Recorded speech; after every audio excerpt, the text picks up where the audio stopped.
it is! Bob fucking Shay, she finally remembered it. I don't know who the fuck is responsible for Nightmare on Elm Street 2010, the remake, but it was either Samuel Bayer or Michael fucking Bay. I don't like those guys either. Didn't make very good choices. No good choices. Bad choices all around. I mean, with Michael Bay, like, has he ever made an actual good movie? No, but that's that's outside of the point. That's something I'm probably going to have to cut out, because I don't want to piss anybody off too much.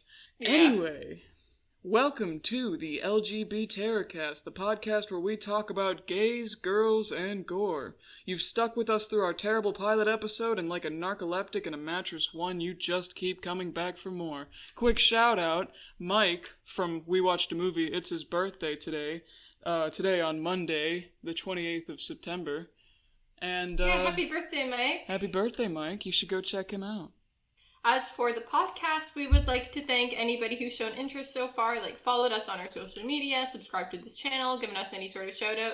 We really appreciate it, especially, because we're newer and we really need all the help we can get right now. It's crazy to me, the feedback we've already gotten with, I think, just over 100 or so views on our first episode. It's a pilot, and we have a couple friends who have been sort of helping us find our audience lately. We have the director of Scream Queens following our Instagram. It's fucking insane. Somebody put us on their TV 5 fucking times. Special shout out to Hayden, who draws to our voices for some god-awful reason. People have told us that our insight has brightened their dog walks and their days, and it's just amazing that we've already touched and sort of brightened the more mundane parts of people's lives, because that's really what we're here for, to simulate human intimacy. Isn't that what a podcast is for? Oh yeah, totally. And that's why I'd really like to get us on Spotify and iTunes, because once we're there, you are going to be stuck with us forever. I am never going to get used to the acceptance and the love that people have shown us, no matter how big it gets and how far our voices spread. That's fucking insane. But without any further ado, today we're going to be discussing Nightmare 2, namely how Freddy Krueger was chosen as a reflection of the socio-political neglect and fear of gay men during the AIDS crisis, or the gay panic, and the personal nightmare of being a gay or bisexual man at that time, or just a gay or bisexual person, because honest to God, it was everybody.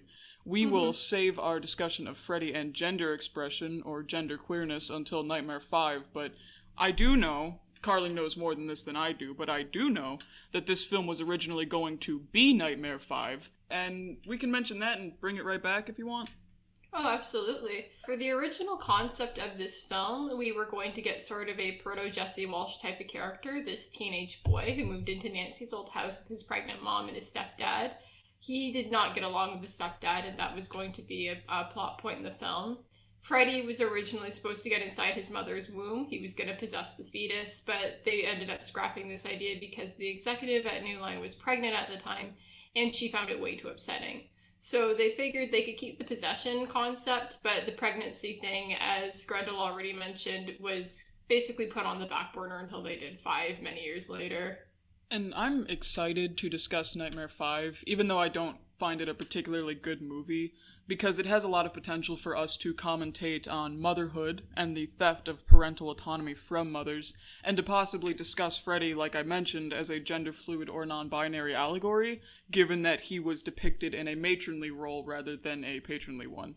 He was not paternal, he was shown to be pregnant and birthing, which I find kind of, interesting. Just a forewarning, we're going to be talking a lot about the womb and weird shit in Nightmare 5. Until then, my thoughts on Nightmare 5 and how Nightmare 5 was essentially the proto-version of Nightmare 2 mainly revolve around my interest as to whether or not Jesse Walsh, or in this case Proto-Jesse, would have still been written with so much blatant homoerotic subtext, and if not, do we think that Nightmare on Elm Street 2 would have had the same impact that it does today? I mean, it was somebody named Leslie Bohem who pitched the baby plot, and it was a man named David Chaskin, I believe that's how you pronounce his name. He was the one who wrote the gay subtext. We're going to talk about Chaskin more later, but had we got the original Nightmare 2, I believe a totally different slew of issues would have been addressed, such as the war on women's reproductive rights. That's still a subject worth discussing, but it would have been a huge loss to the gay horror community if we didn't get the Jesse Walsh we know and love today. Yeah, I definitely do not think that this movie would have popped off as hard as it fucking did without the gay shit. This was the 80s, and I am personally unafraid to talk about the ongoing AIDS crisis or the gay panic in the media at the time. And Jesse, or Mark Patton, his actor, has become our legendary Scream Queen because of the potency this gay subplot had amongst its audiences. Robert Englund himself confirmed that in his own interpretation, Freddy was playing off of Jesse's fear regarding his own latent homosexual tendencies. Having a man inside of him, in this case quite literally, was thought to be a death sentence for himself and those closest to him, something that was only ultimately resolved by him suppressing Freddy's urges and settling in with a woman. It's a very discouraging ending to somebody like me. I don't see it as sweet, I don't see it as romantic, but I do see it as an interesting piece of commentary. Loving Ron Grady, because Jesse did love Ron Grady, was dangerous and or fatal for Jesse and Ron both. Jesse, quote-unquote, breaking away from his female love interest and coming to Ron's bedroom is when Freddy is born from Jesse, the climatic height of his emotions, and I do believe this was a metaphor for sex and for sexuality. So yes, I think this was about the AIDS crisis, and people can pry that insight from my cold, dead, gay little hands. Mm-hmm. And speaking of Jesse's love interest, I really wasn't keen on her. Her name is Lisa. I watched this movie again recently, we both did, and I really don't remember her having a lot of personality outside of pining for Jesse. Even the stuff involving her relationship with Jesse, she kept pushing her romantic and her sexual feelings on him, even though Jesse was clearly not interested in her. I think you could make an argument that her rescue of him at the end from Freddy was noble, but it becomes a lot less noble when you realize that she's rewarded with this relationship with him that really should have never happened in the first place. And that makes me wonder if she actually cared about Jesse at all, or if she just liked the piece of this pretty boy being arm candy for her. Did Jesse, did he hook up with her with, for any more reasons than feeling grateful towards her? Was he scared of everything that Freddy put him through? I feel like Freddy might have put him back in the closet, and I don't know. It's just, it's very ugly. It's very upsetting to watch. It leaves a really bad taste in my mouth. It's unfortunate, because the points that you've made, everything in that movie kind of points to the answer being yes. And don't get me wrong, I agree with you on Lisa's character. I've met women like that. I have met women that prey on the fear of gay men. I've had women try to prey on my fear of being gay. But I don't want to project the writing decision onto a fictional person. I would rather, and this is, of course, personal preference, people can speculate on Lisa's character all they want. They can speculate on fiction all they want, because the implications held within the media and its narrative are important. Maybe not as important as real life, but they are important. But I don't want to project the writing decision onto a fictional person. I want to hold the writers and the culture that led to these writing decisions accountable. Facts are the movie's ending not only paired a gay-coded character with a female love interest, but they projected this pairing as an unequivocal ideal. Normally I wouldn't call Jesse an unequivocally gay character, but Mark Patton sells shirts that say Jesse is a homo, so I'm assuming Jesse is a homo. Jesse overcoming Freddy, which is Jesse forcibly repressing his temptation towards other men, in Robert Englund's own words, and falling into a heterosexual relationship is portrayed as something that saves him, which implicates, and this is a very popular thought at the time, and it still is among a lot of people, you'd be surprised, this implicates that homosexual attraction is something people need to be rescued from, the achievability of which relies on the denial of the self, the suffocation of the self. This is a particularly common form of gay erasure in real life, in the media that we consume. It's something I'm very aware of. It's something I'm very critical of. It very much reflects the rhetoric that only relationships between men and women are natural, and therefore only heterosexuality is worth exploring and worth having. That heterosexuals are holy and good to the homosexuals' unholiness and revulsiveness, things that Freddy Krueger canonically represents. He is supposed to be demonic. He is supposed to be repugnant.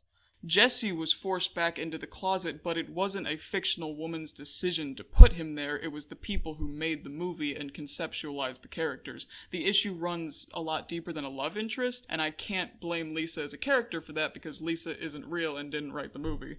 Yeah, and speaking of the guy who wrote the movie, he is actually the root of a lot of these issues, and we're going to be talking about him and the role that he played in this pretty soon. Yeah, we're talking about the cast and crew already, so we should give everyone a little further insight into the film itself, because I'm sure everybody's seen this film, and if you haven't seen this film, you should watch this film before you listen to the rest of what we have to say. It will contextualize a lot of the movie's less obvious themes, what we're discussing here, but in order to understand that context, I would hope that you understood the narrative from which we were referring. Carling knows a lot more about the behind-the-scenes issues of this movie and, how it was conceived and how it was accepted by the public or unaccepted by the public, because they like to do research, and I don't, so take it away. Yeah, Nightmare on Elm Street 2 was a financial success when it came out, but fans and critics were very hard on the movie. I think you guys can guess why they were hard on the movie.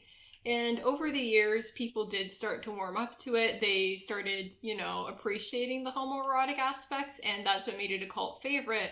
But by the time this movie was considered beloved by the mainstream and by the gay community, Mark Patton had already just gone through a horrible time. He has had it very rough. They put him through the ringer and they wrung him for everything he had. I feel terrible for Mark Patton. I know he wouldn't want me to pity him. I would not want to be pitied. But this movie kind of contributed to forcibly outing him or having him leave Hollywood.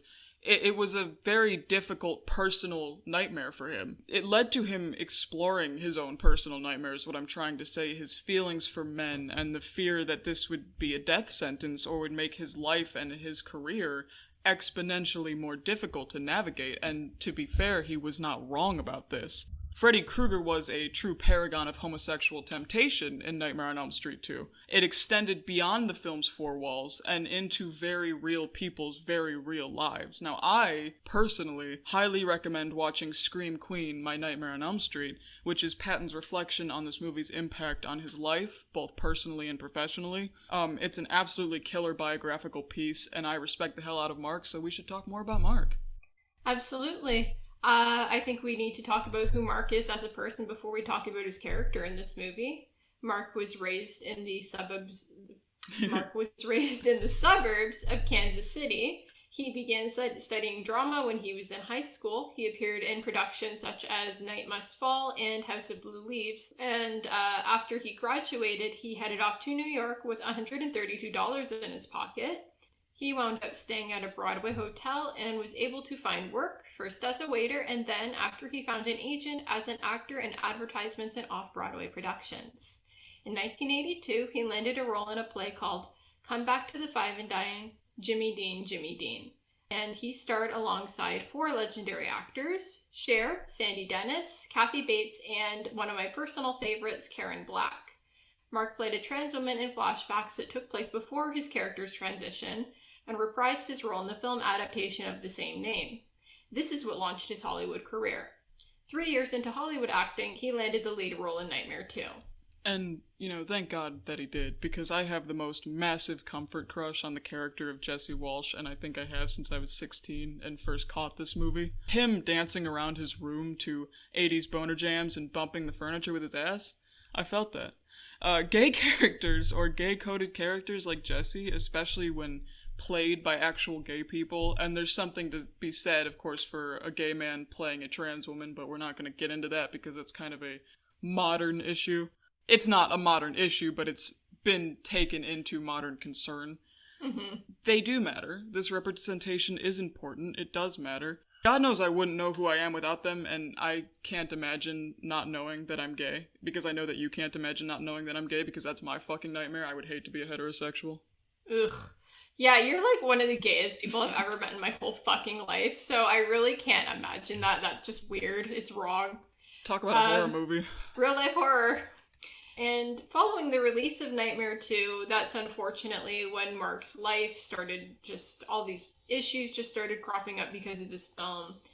In his own words, Mark wanted to be a movie star, and this movie destroyed it.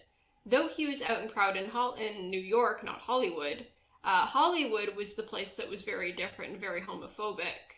And after he appeared in Nightmare 2, that's when the public began to notice the gay subtext in the movie. We told you we were going to come back to David Chaskin, so I wanted to talk about how he purposely included the gay subtext in the script and how he denied it and placed all the blame on Mark Patton for, and I quote, playing it too gay. I really do not like this guy. I think he's a total creep. Yeah, Cheskin, or Chaskin, I'm not totally sure. I'm just gonna call him Dave, because I don't have any respect for this man. Dave is a massive asshole, especially since, if I'm recalling my facts even remotely correctly, he only accepted responsibility for the movie's gay subtext once he realized that people were embracing it rather than rejecting it. In a way, he took clout for a struggle that Mark went through, and it was everyone else involved in the film that had to suffer the social consequences of the ridicule that this film faced for being so homoerotic.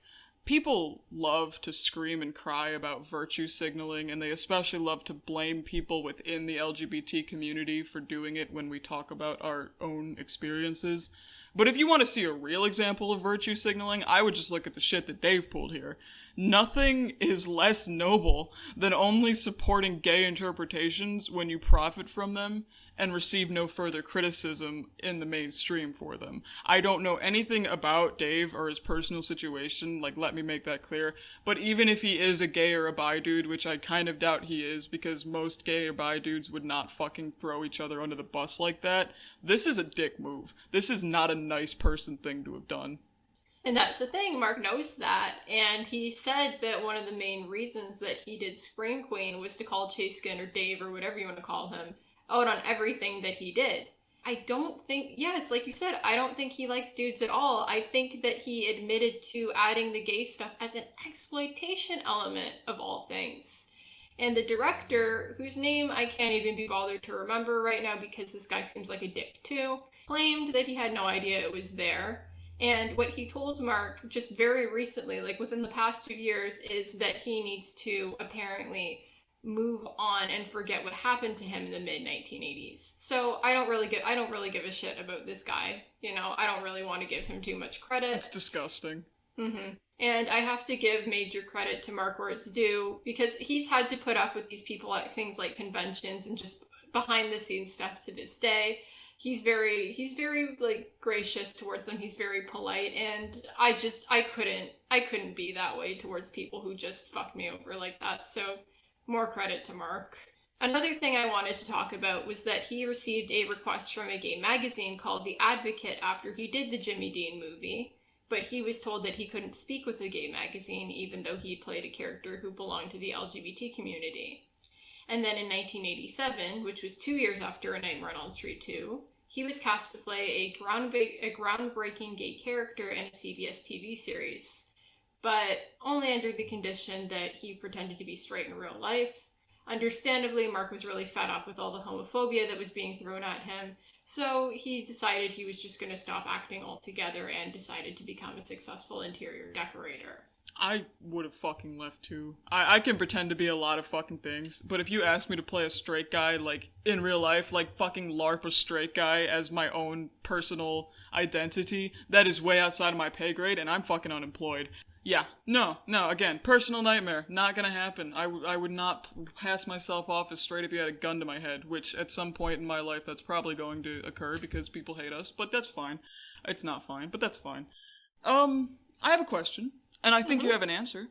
What does Mark Patton have to say about the gay panic at the time, you know, the AIDS crisis? How did that influence his decisions to connect and withdraw from his opportunities in Hollywood? I'm reading a direct quote from Mark on the situation, and this is what he had to say. They began to ask me if I would be comfortable playing a gay character and telling people I was straight if they began to question my sexuality. All I could think about was how everyone I knew was dying from AIDS, and we were having this bullshit conversation.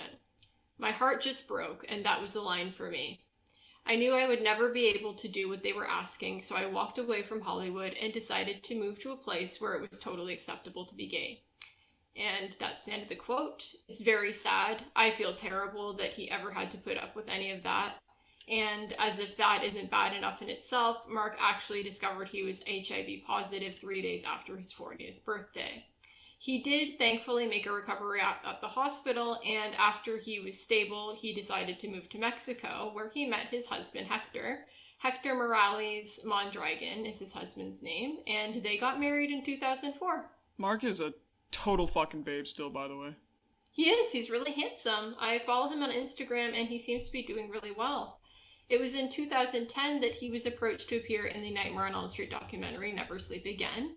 And that was around the time that he found out that Nightmare 2 had become a cult classic amongst both horror fans and the LGBT community, who celebrate it as, we mentioned before, one of the gayest horror films of all time, if not one of the gayest movies of all time. It is the gayest horror film of all time. This movie is literally gayer than movies that admit they're about being gay.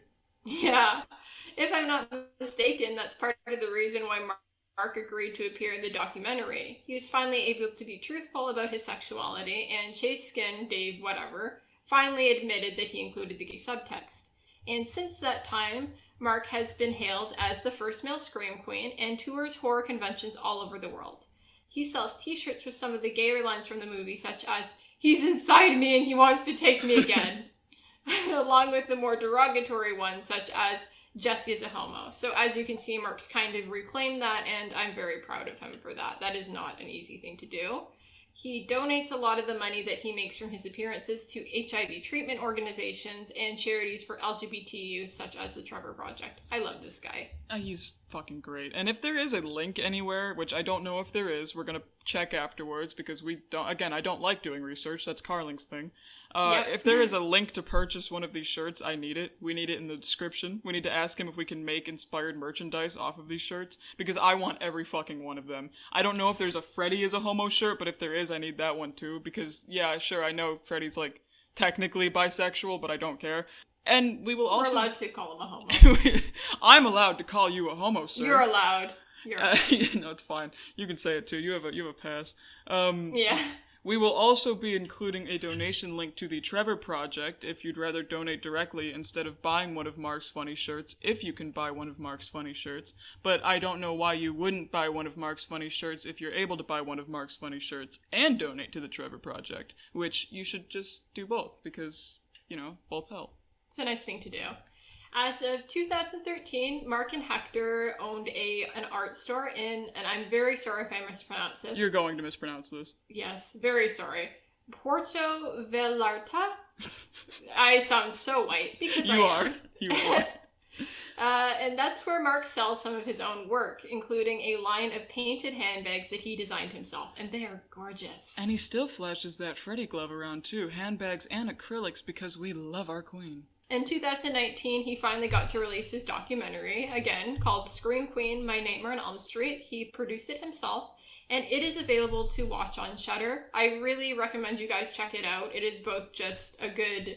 If you're a Nightmare on Elm Street fan, I think you'll appreciate it, but I think anyone would like that documentary. Shudder, please sponsor us. Shudder, please. Shudder, sponsor us. Please. Shudder. Please. We need money, Shudder. I need to eat. Yeah, I'm not working either. Please help. Help me. Anyway. I wanted to talk about Jesse now, and how he is the first prominent example of a final boy in horror cinema, and how cruel people were to Mark over the fact. Unfortunately, he was mocked for the fact he did a lot of screaming, he got visibly upset, and these are traits that people normally associated with women. And though Mark and Jesse are celebrated now, the public just weren't ready for him, and they treated him like shit. Yeah, I have a lot of very personal, but I think I wouldn't go as far as to call my opinions and thoughts objective, but I do think that they are rooted in reality and in my own experiences, so I feel comfortable talking about people's treatment of Mark, because it kind of reflects my own in a way. Specifically, the flavor of homophobia, I don't have a better word except flavor, brand. You want to brand homophobia, that's on you. The flavor of homophobia that Mark was met with was also dripping with misogyny, and many flavors of homophobia are, but being a gay man or being a bi man is seen as feminine, and vice versa, which is seen as negative.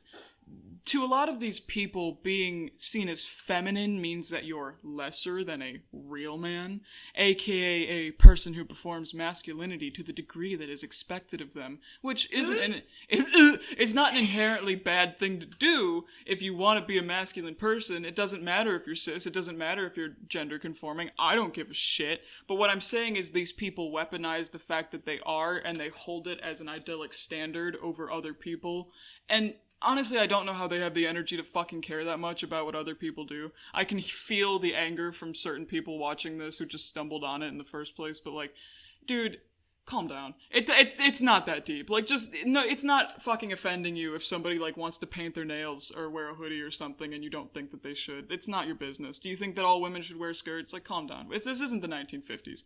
Anyway, feminine or gender non-conforming gay and bi men especially receive a specific sort of ridicule due to the perception that they are taking it from other men and that they are under other men, which is funny to assume that we're all bottoms, but anyway. Something that is typically seen as a woman's role, which is again perceived as a negative trait. And in this way, homophobia and misogyny come full circle.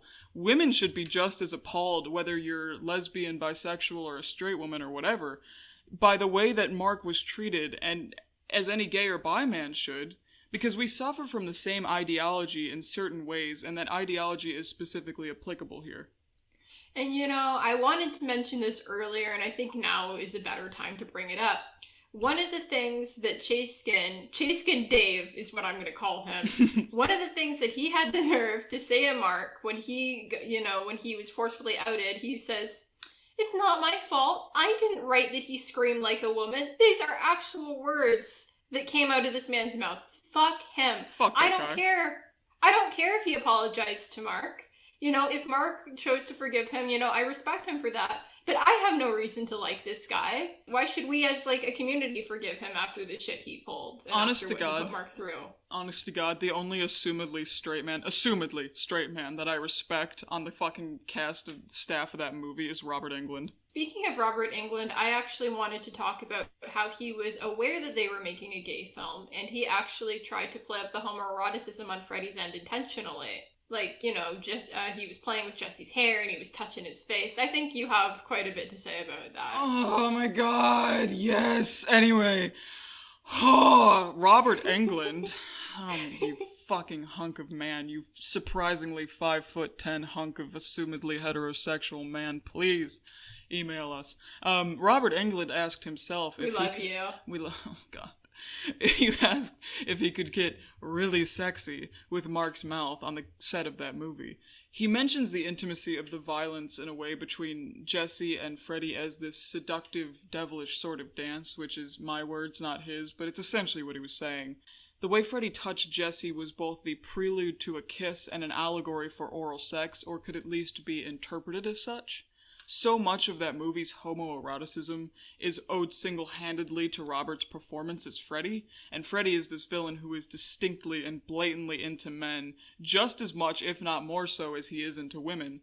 So, yeah, queer-coded villainy is a thing, and as critical as I am of it, it is meant to demonize traits associated with the LGBT community, you know, being gender non-conforming, same-sex attraction, same-gender attraction. I think the correct term lately is same or similar gender attraction, SGA, which I agree with. I like that. It leaves a lot of room for non-binary people to be included in any sexuality, that's pretty cool. But what I'm saying is... We appreciate it. I'm glad you appreciate it. But queer-coded villainy is a thing, and I'm very critical of it. It associates our traits as in how we flag, with being inherently predatory. I am glad Englund extended this facet of Freddy's character into Freddy's Nightmares, and I mean hell, into Dream Warriors and Freddy vs. Jason 2. Which I know... cannot wait to talk about Freddy vs. Jason. I love that movie. That movie's really gay. It's really gay. Anyway, Freddy likes Jason. Freddy absolutely likes Jason. He made a fucking jerk-off motion at him. You don't make a jerk-off motion at a guy unless you're saying, hey, can I jerk you off? Like, I know people are like, oh, you're saying, oh, jerk off, whatever you do or say, it doesn't matter to me, but, I don't know, big man, strong, sexy. I know what he was thinking. I was thinking the same thing. Freddy has been pretty much canonically bisexual from the second installment of the franchise, which I'm apt to appreciate just because I love Fred, but again, queer-coding villainy is something that is meant to paint us and the way that we flag as predatory, and I don't appreciate that. I just want to fuck Freddy Krueger, so... The fact that people will still insist that Freddy is straight, it makes me laugh my ass off. I have seen straight women say that, and I have seen straight men say that, and I'm just like, what do you have to gain from it? Like, are you so offended by this idea that your favorite horror icon is into dudes that you're willing to just shut off your eyes and your ears? It makes you look really ignorant, and it's not going to make people like you. There is a deleted scene from Freddy's Nightmares. We could do a fucking, like, year-long thing on Freddy's Nightmares, I swear to God, but there is a deleted scene that I have the link to, if anybody wants it, of Freddy in Freddy's Nightmares sitting on a dude's lap, bouncing on his dick. Like, this was not, they were not being subtle about it anymore. He wasn't tricking a dude into kissing him by pretending to be a lady with big bazongas. No, this was Freddy in all his glory, sitting on a dude's lap, bouncing on his dick, and the dude fucking liked it. Like, I'm not gonna get too NSFW here, but that dude was fucking into it. And I'm not going to repeat what Freddy said in the clip. If you really want it, just ask us for it. Just trust us. It's gay. It's gay. Back to the behind the scenes stuff before we start talking for an hour about how Freddy loves men. I wanted to talk about how Nightmare on Elm Street 2 was actually filmed at one of the biggest gay bars in Los Angeles. Which is funny, because a lot of people who watched that movie didn't seem to realize it was a gay bar unless they were also gay. I find it funny because there were same-sex couples canoodling on screen. I mean, you had, like, two women with their noses pressed together and men with their nipples and, like, little leather satchels. So I don't know how you watch that scene and think that they're just, like, at, like, a weird BDSM leather bar, but no, it was a gay bar. It was a gay... I go back and watch the scene. I think we need to talk more about Freddy as a queer-coded villain, parodying the whole predatory older man going after the young, confused boys thing. As a gay man yourself, you have a lot of insight to that sort of thing. Yes. Me, getting to talk for a long time, it really feeds into my ego. But I will personally say a little bit about that, sure. The creeper from Jeepers Creepers, who was written by a gay man, as viciously as I fucking hate Victor Salva and hope that he bites down on a metal bar in prison while people stomp on the back of his head for the rest of his fucking life, Jeepers Creepers, man, intentionally parallels this stereotype. They make the monster gay, and they make the monster consume as a means of expressing same-sex attraction. They do this to paint young, confused boys as prey items rather than prospective interests, which innately implicates that sexually confident older men are predators.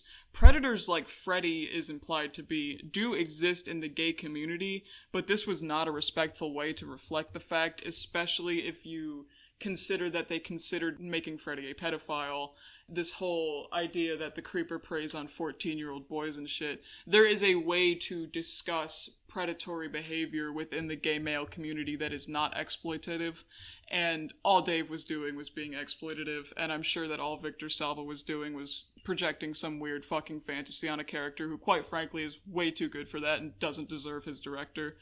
But what I'm saying is, while predators like Freddy do exist in the gay community, attraction itself does not a predator make. These concepts shouldn't be confused.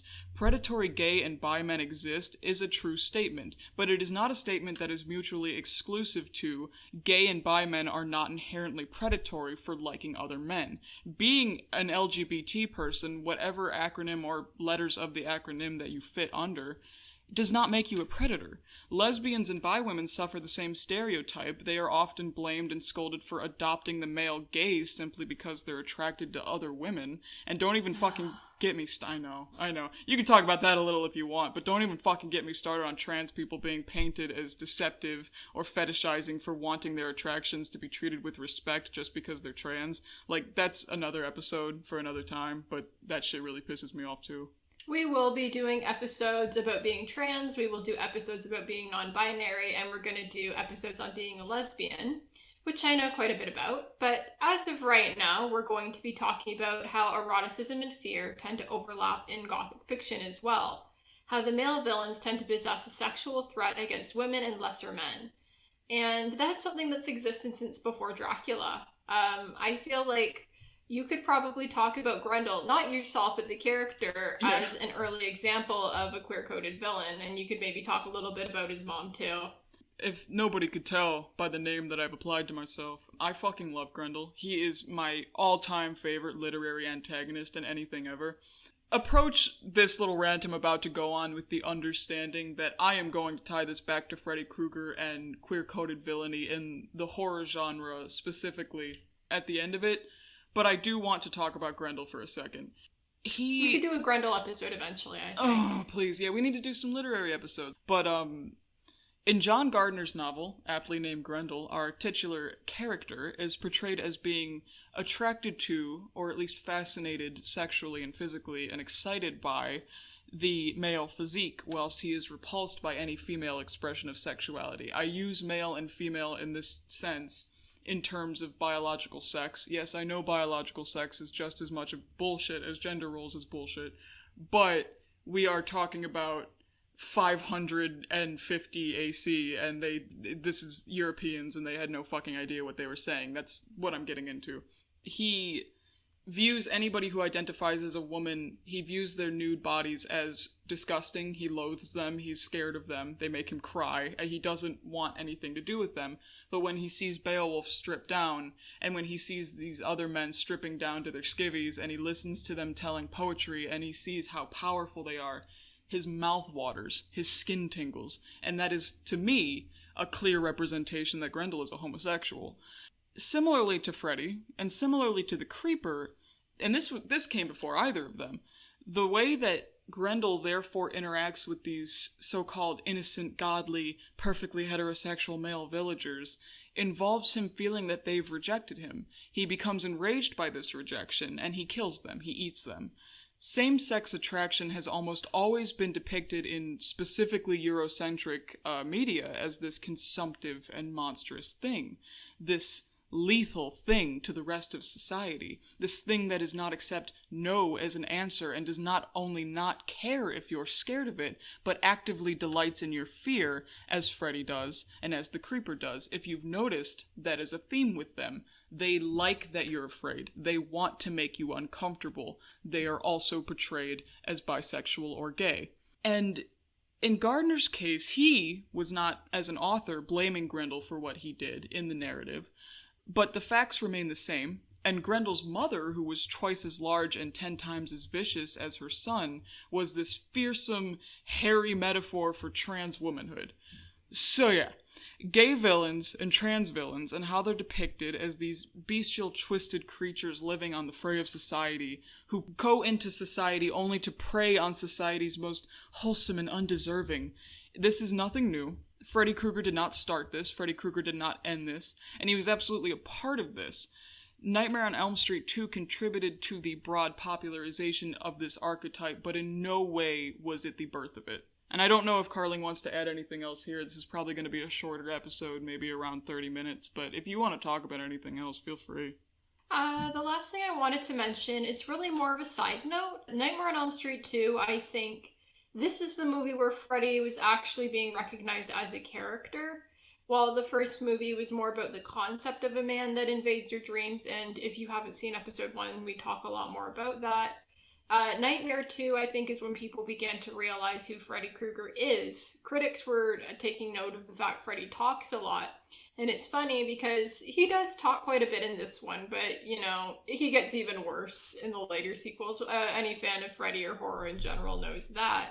That's something critics were beginning to notice and fans were beginning to notice, and, you know, I have to say, thank God they got Robert Englund back to reprise his role, because they almost didn't. Robert asked for a raise, I believe, after Nightmare 1. I'm not sure if he asked for a raise or if if New Line was just being cheap and trying to cut costs. But they said, oh, Robert, you know, we don't really need you to come back. We'll just hire a stuntman to do it. And it was a complete fucking disaster. Apparently the guy, no offense to whoever he was, apparently he was walking around like Frankenstein. Oh. It was not good. It was not good. And they realized, okay, get Robert on the phone. We need to get him back. And Robert, being the gentleman that he was, he accepted, and he did get the money that he deserved. Good. And, you know, I do find it interesting, again, as an afterthought, but not really, that the movie that establishes Freddy as a character, as a person with a personality, essentially, somebody who communicates, moves in, and interacts with the world, the movie that establishes him as a character is also the movie that establishes him as bisexual, which, again, ties back to, I don't know how people think this guy's straight, because ever since he started being the Freddy Krueger that we know and love, he has always liked men. There has always been an implication there that he likes men. The movie that created his backbone, really, the skeleton of his character, had the meat put on it by Nightmare on Elm Street 2.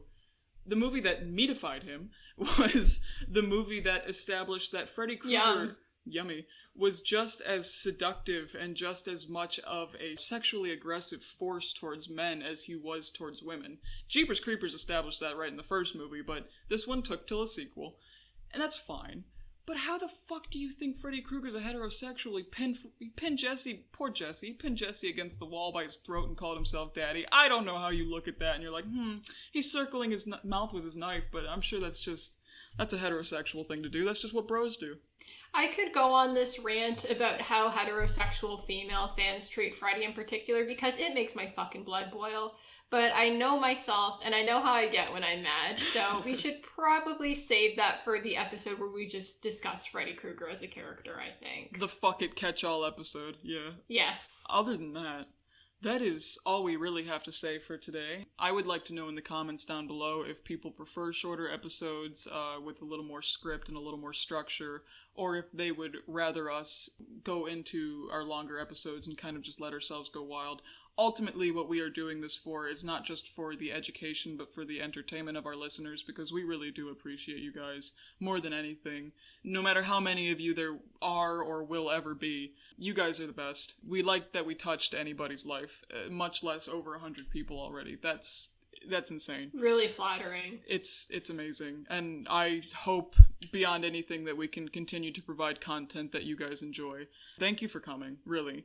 Be sure to like, comment, and subscribe if you want to get future installments of this podcast sent directly to your ear holes. Tell us about any clipping issues or audio issues that you're still noticing. I'm sure Carling's voice clipped out a couple times. There's only so much I can do in Audacity with our shitty internet connection. Just be gentle. It's our first time. And be sure to contact us for any other questions or comments or concerns at any of our socials in the description below if you have suggestions or would like to join us on the podcast. We are always glad to have you, and we will see you next time for Dream Warriors. Fuck.